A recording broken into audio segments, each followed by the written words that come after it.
कि वो हरे घर से द्वार के बाहर जोन द्वार के बाहर निकल दिया जम के दिया कहल जाला वो निकल बाटे।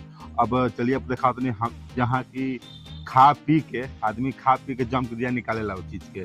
चलिए हमारे घर में सब कोई खाना खा पी लेला बाटे तो जम के दिया हम मम्मी घर से बाहर निकलले बाड़ी। चलिए आपको देखा देखिए है देखिए जम के दिया है निकल भाई देखिए है पूरा मकान पर है हमार।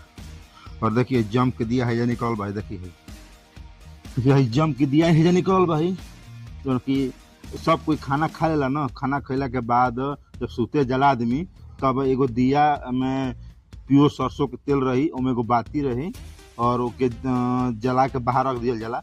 दिखाओ से देखिए जहाँ तक देखम ना वहाँ तक हर एक घर के सामने एगो दीप मिली दिया मिली। देखिए बुताए वाला बाटे जे खा के फिक्र हो गई बा ना तो वो अपन ठीक द्वार के बाहर जम के दिया निकल ले बा। चलिए दिखाओ रवा के है देखिए है मोहरा देखिए मोहरा रात के एकदम चकमक लागल बा एकदम। देखिए जम के दिया सब कोई अपन द्वार के सामने घर के बाहर निकल जम के दिया। देखिए जम के दिया जम के दिया और है देखिए सब कोई अपन द्वार के सामने जम के दिया निकलले बाटे। है देखिए एगो हेद बा जम के दिया। बस रवा देखते रही जम के दिया आपको हम दिखाओ तनी हम। और हमारा रात के भी मोहल्ला देखी पूरा चकमगाता।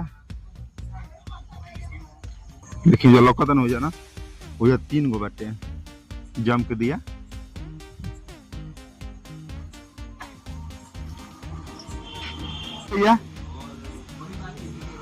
देखिया मैं लेके आओ तरी लेके आओ जे चला रख जहाँ रख ले जा।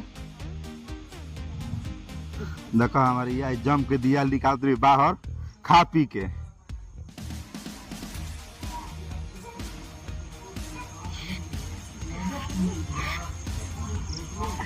हाँ आपके हरे घर के सामने जम के दिया मिली जो कि आज के दिन।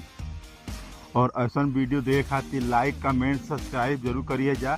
और वीडियो अच्छा लागल हो तो इस वीडियो के शेयर करिए जा ताकि हमारा व्यू मिलियन में तक जाए। देखिए घर देखिए कितना मस्त घर भाई देख ली शानदार एकदम रोशनी की तरह एकदम फैलल बाटे।